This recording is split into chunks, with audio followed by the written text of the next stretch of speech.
Why is your face so ugly? Don't you think you are not supposed to be among beautiful, good-looking people like us? You must be poor, right?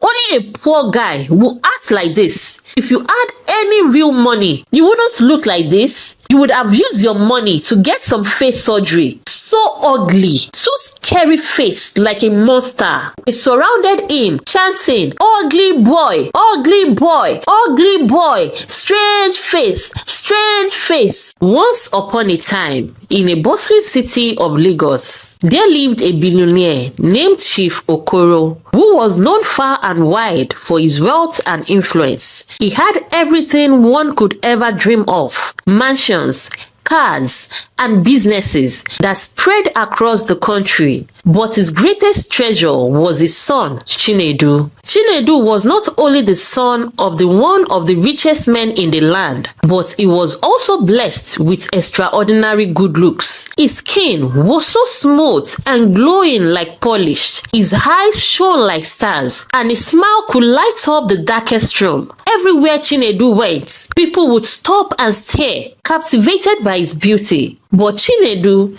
didn't like the attention his looks brought him. It wasn't just because people were always staring at him. It was because of the way his classmates, especially the girls, treated him. From the very first day he entered secondary school, the girls flocked around him like bees to honey. They would write him letters, bring him gifts, and some even fought each other just to be close to him. In his first year of senior secondary school, there was a day when Chinedu's class was buzzing with excitement. One of the girls, Amaka, had baked a cake and brought it to school just for Chinedu. She shyly handed it to him during lunch break, her cheeks blushing as she said, "Chinedu, I made this cake for you. I hope you like it." Before Chinedu could even thank her, another girl, Fumi, stormed over, her eyes flashing with anger. "What do you think you are doing, Amaka? Chinedu doesn't eat just any cake. He likes chocolate, not vanilla." Amaka's face turned red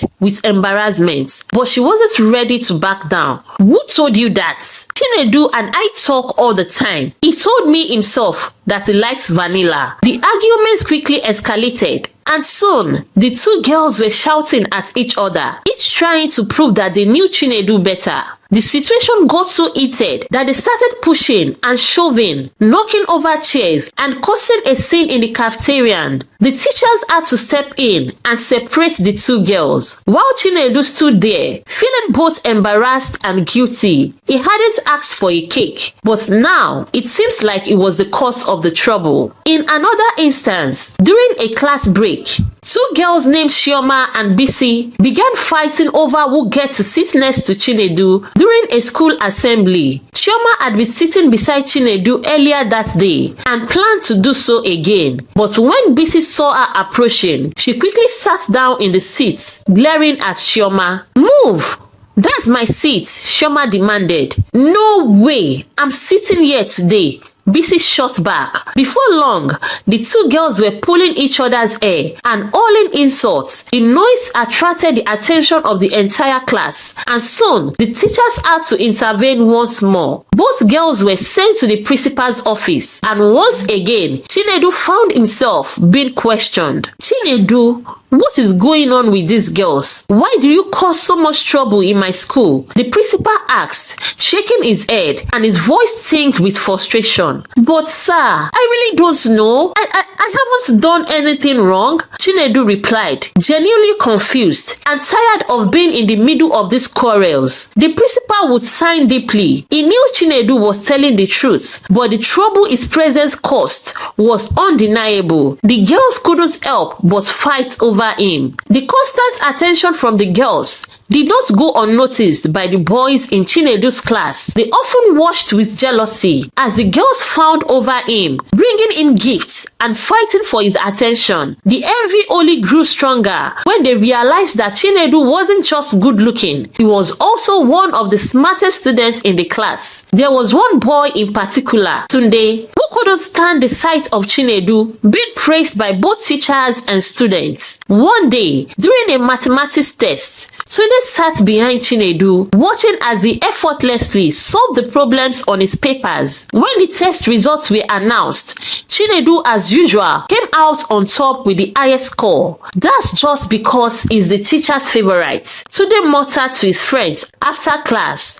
They always give him the easiest questions. Another boy, Emeka, nodded in agreement. Yeah, and all the girls are always helping him with his homework. No wonder he always does so well. The boys' envy also showed in more subtle ways. They would often exclude Chinedu from their games during break time, leaving him to sit alone. When Chinedu would approach them to join in, they would make excuses or pretend not to hear him. The treatment made Chinedu feel isolated and lonely, despite being surrounded by people who admired him. As time went on, the envy turned into bitterness, and the boys would make snide comments whenever Chinedu walked by. "There goes Mr. Perfect," they would say, laughing among themselves. Chinedu pretended not to hear, but the words stung. He wished he could just be a normal boy, without all the attention and jealousy that came with his looks and intelligence. Chinedu soon dreaded going to school. Each morning, as he put on his uniform, he would sigh heavily, knowing that another day of being the center of unwanted attention awaited him. He couldn't wait to finish secondary school and be done with it all. Chinedu found no joy in school at all. Despite all this, Chinedu remained kind and humble. He didn't let the envy of the boys or the constant fighting among the girls change who he was, but the strain of it all weighed heavily on him. The constant attention and the jealousy from his peers made his life difficult. Finally, the day came when Chinedu graduated from secondary school. He was relieved, but also anxious about what lay ahead. He was eager to leave it all behind and start a new chapter in his life. His father, Chief Okoro, wanted him to attend the most prestigious university in the country, where only the richest and the most powerful people sent their children. But Chinedu had other plans. "Father," Chinedu said one evening after dinner, "I don't want to go to the expensive university. I want to go to a common university where I can meet all kinds of people." Chief Okoro was surprised. "But why, my son? You have the opportunity to study in the best university in the land. Why will you want to go somewhere less?" "Father," Chinedu explained, "I want to be around people who don't care about wealth or looks. I want to make friends with people who like me for who I am. I want to mingle with various classes of people." Chief Okoro was silent for a moment. He had always wanted the best for his son, but he also knew that Chinedu was wise beyond his years. He trusted his son's judgment. "Very well, my son," Chief Okoro agreed. "You shall go to the university of your choice." Chinedu was overjoyed, but he knew that even at a common university, his looks would still attract attention. So he came up with a plan. He decided he would disguise himself as someone who was ugly. He would wear an ugly face mask to hide his handsome face and dress in simple plain clothes. That way, he would find out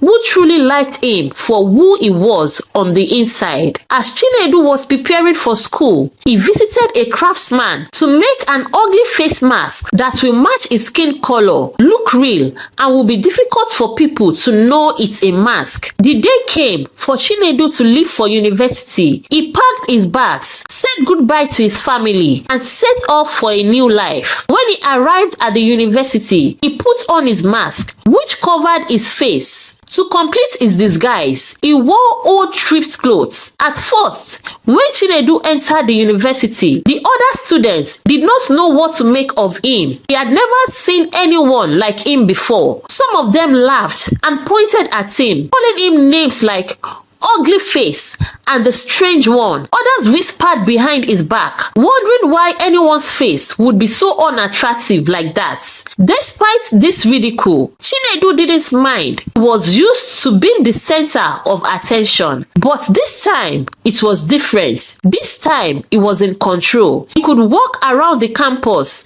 without girls fighting over him or boys being jealous of him. For the first time in his life, he felt free. But not everyone was cruel to Chinedu. There was one girl, Ada, who treated him with kindness. Ada was a quiet, gentle girl who always had a smile on his face. She did not join in when the other students made fun of Chinedu. Instead, she would greet him warmly whenever she saw him and sometimes even sit with him during lunch. "Hi, Chinedu," Ada would say, smiling. "How are you today? Don't let their words get to you, okay? You are human and you are wonderfully made. Don't let anyone make you think less of yourself." "I'm fine. Thank you for your kind words, Ada," Chinedu would reply, grateful for her kindness. As the days passed, Chinedu and Ada became good friends. They would sit together in class, study in the library, and talk about all kinds of things. Ada never asked Chinedu about his look, and Chinedu never felt the need to explain. She liked him for who he was, and that was all that mattered.